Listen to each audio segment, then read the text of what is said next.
guys, upwards now it's to the side. It's 2023 being wrapped up.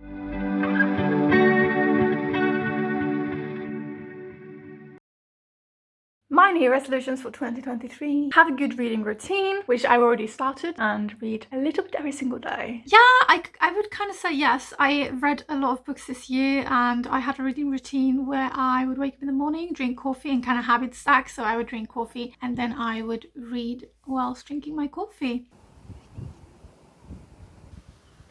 And I've actually read quite a lot. I didn't write down every single book that I read, but I think I wrote down a few of them, and I read The Glass Castle, Kunsten att fejka arbetstider, Psykologen, The Loneliest Girl in the Universe, Girl in Pieces. I read Divergent and Legend, another book, and I actually read more books this year than any previous year, so I did a really good job with that actually, and also picked up a lot of books in these like book changing boxes and telephone boxes, and yeah, I went to the library a lot and picked up some books there, and yeah, did a really good job with that. Play more guitar, just so you can hand on heart say at the end of the year that yes, I did play more guitar. I don't think I can hand on heart say that I've played more guitar this year. I haven't played that much guitar this year. I kind of have not found the same comfort in sitting down with my guitar and just singing and playing as previously. No, so hand on heart, I can't really say that I have played more guitar this year. Work out more regularly, so like actual workout routines like aerobics, or like the workout apps, or the workout videos, or yoga videos, just whatever, because it makes me feel so much better. When I was at a treatment, I was in a treatment program from March to June, and then I went to the gym and climbed every single week. I think I went to the gym maybe like 3 or 4 times a week, and during summer I walked a lot. I walked so many steps this summer that I've never walked that much ever. And then I have also gone climbing 10 times when I came back home, so I really worked out a lot. And then I started dancing, and I also did some yoga, so just some stretching. This summer and fall I also went running a lot, so there's one day I ran without music. I ran for like around like 11 kilometers without stopping. Yeah, definitely been working out more regularly. Climb at least twice, because you never know, so I'm just gonna, if you climb twice, I'm super happy. So yeah, definitely climb at least twice. I climbed 10 times in my hometown and more or less weekly from like throughout March till 1st of June. So I've been climbing a whole lot with auto relay and with lead, which was great. Like, I thought I didn't have it in me to climb lead, but that's when you have a rope connected to you and another person, and then you start climbing. Then you push the rope into these bolts. You keep climbing and you push it into the next bolt. So if you have connected to the bolts underneath you and you've climbed up, you will fall like a few meters. And I actually did a lot of that as well. Like I would climb up and then I'd fall to practice like falling.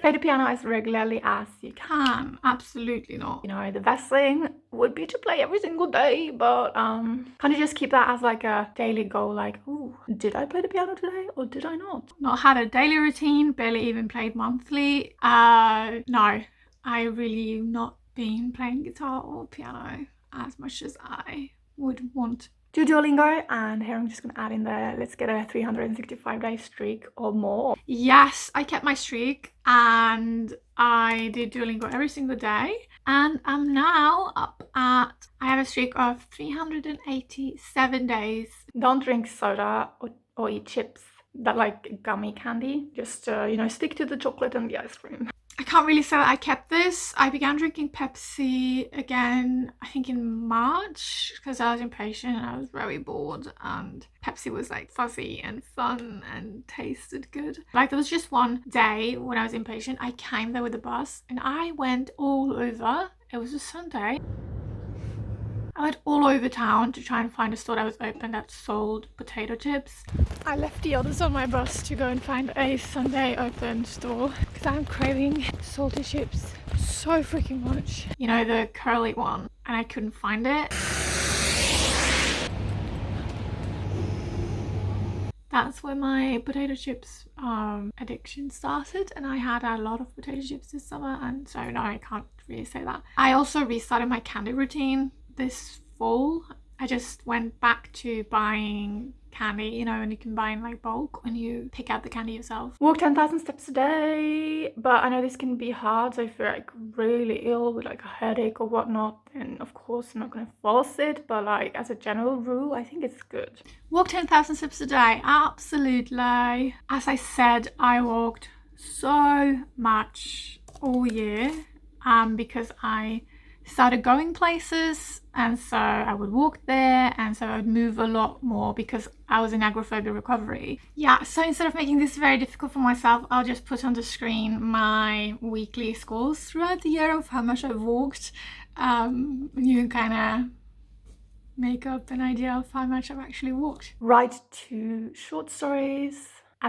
Like the whole year, I'm only asking you to do 2 short stories. You know, you actually have to sit down and write for that to happen. It's crazy. Unfortunately, no, I didn't. I wrote quite little this year. I began something in English and I wrote a little bit on that, but except for that, I actually didn't open Word that much until recently, and I miss that. I really miss just opening Word and just like writing out stories.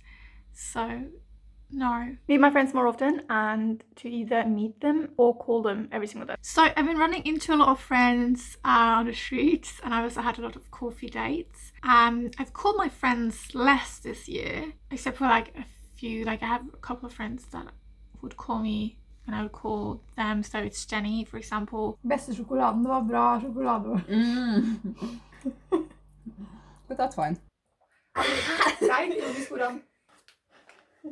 I think I had like a friends night in, yeah, so there's only 3 friends nights popping up here right now. I had one in January, one in May, and then one in October, but I was really sick for the October one, so that I don't. Men Maria, Ja. dere må ha forsing.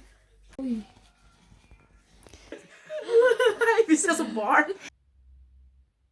But to break out of the isolation hub, I've been outside a lot, walking, and ending up in conversations with strangers, or I have been sitting in the library to feel a sense of like connectiveness. Learn how to do a proper handstand and headstand. More or less, yes. So when I was in treatment, I did climbing, like I said. So then I would also stand on my hands a lot, and I also went to the gym, so I stood on my hands a lot. Vi ska in under. Perfekt. Härifrån lyfter vi upp överkroppen. Write in your diary every single day. If it's just a sentence, do it. I'll do it. I did write a lot, and I do have some periods with better streaks than others, where I would like have a routine of writing every single night. I had a routine going now as well, but then I've been at my mum's since like the 23rd, and this is 27th, so I didn't write whilst I was there because I didn't bring my diary. I've been alright, but I think the whole point of writing my diary is to kind of get the day out of my head and onto paper, so I don't have to keep it in my head, and also to kind of get an idea of like what I've been doing. Generally, this is what I would want you to do. This is a general like list of things you could do every single day to make you feel just better in general. So play the piano, meditate, work out aerobics, but you can't do that every single day. Do Duolingo, and brush your hair and wash your face and make your bed. So I've meditated a lot this year. This summer I woke up with this same meditation every single morning. I've done a lot of meditations during the day, and I've just done a lot of meditations. You know what I forgot to mention is that I got my pit. That's kind of important for the New Resolution thing, but